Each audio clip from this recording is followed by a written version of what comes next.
Jadi statement tentang kepolisian yang presisi merupakan hal yang sangat kita dukung. Ada 3 hal kenapa presisi ini menjadi sangat penting. Tentu belum tentu sama dengan pandangan dari kami PGLI. Presisi di sini menunjukkan tentang profesionalitas dari jajaran kepolisian secara keseluruhan. Artinya yang pertama, kepolisian itu harus membersihkan dirinya sendiri. Tidak boleh ada sedikit juga atau semakin tidak boleh ada sedikit juga gambaran dari misalnya ada yang mengatakan polisi ini masih berlaku begini. Kemarin ikut pewarna, saya juga masih mendengar kalau dalam masalah hukum, masalah toleransi dia tajam kepada minoritas, tumpul kepada mayoritas. Garda di depan ini polisi. Rasa aman ini adalah polisi. Jadi presisi polisi yang pertama itu secara profesional dia harus hadir di tengah-tengah masyarakat dan memberikan rasa aman.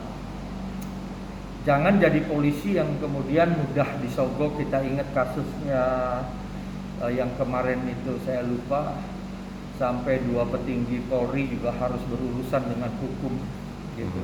Joko Chandra kalau tidak salah ya. Ini yang pertama. Yang kedua, harapan kami khususnya kepada Pak Kapolri tidak perlu sungkan untuk mengabdikan kehidupannya dengan mengimplementasikan imannya. Iman Kristen mengajarkan memberikan kebenaran, kedamaian di saat kita menjalankan tugas. Jadi kami mendorong kepada Pak Sigit, Kapolri yang kami hormati, pada waktu sedang menjalankan tugas jangan menjadi inferior syndrome karena Kristen. Tidak juga harus tinggalkan kekristenannya. Kekristenan itu justru menjadi sebuah kesempatan untuk membuktikan bahwa beliau adalah seorang polisi Indonesia yang tidak salah dipilih oleh Presiden dan juga oleh Indonesia secara keseluruhan rakyat. Ini sangat penting. Sebab saya melihat ada banyak pejabat yang ketika harus menjalankan tugasnya, kekristenannya itu dibungkus rapat-rapat gitu. Tidak perlu harus seperti itu. Jalani saja karena orang pun tahu, siapapun tahu di Indonesia beliau adalah seorang Kapolri yang pada waktu dilantik di istana dengan tegas ditanya agamanya dia menjawab Kristen.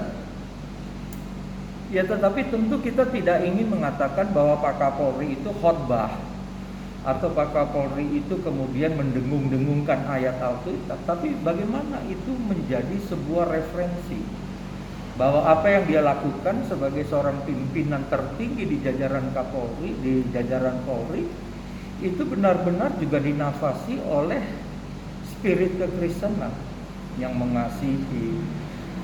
Nah, sehingga yang ketiga ini yang saya harapkan dalam konteks presisi ini benar-benar menjalankan tugasnya sesuai dengan pertama regulasi di polisi, undang-undang kepolisian. Tetapi juga harus netral. Harus jadi polisi Republik Indonesia. Nah, kalau beberapa kasus yang kita semua seringkali berseru, berteriak, kalau ada peristiwa-peristiwa keagamaan, kelompok Syiah, gereja ditutup,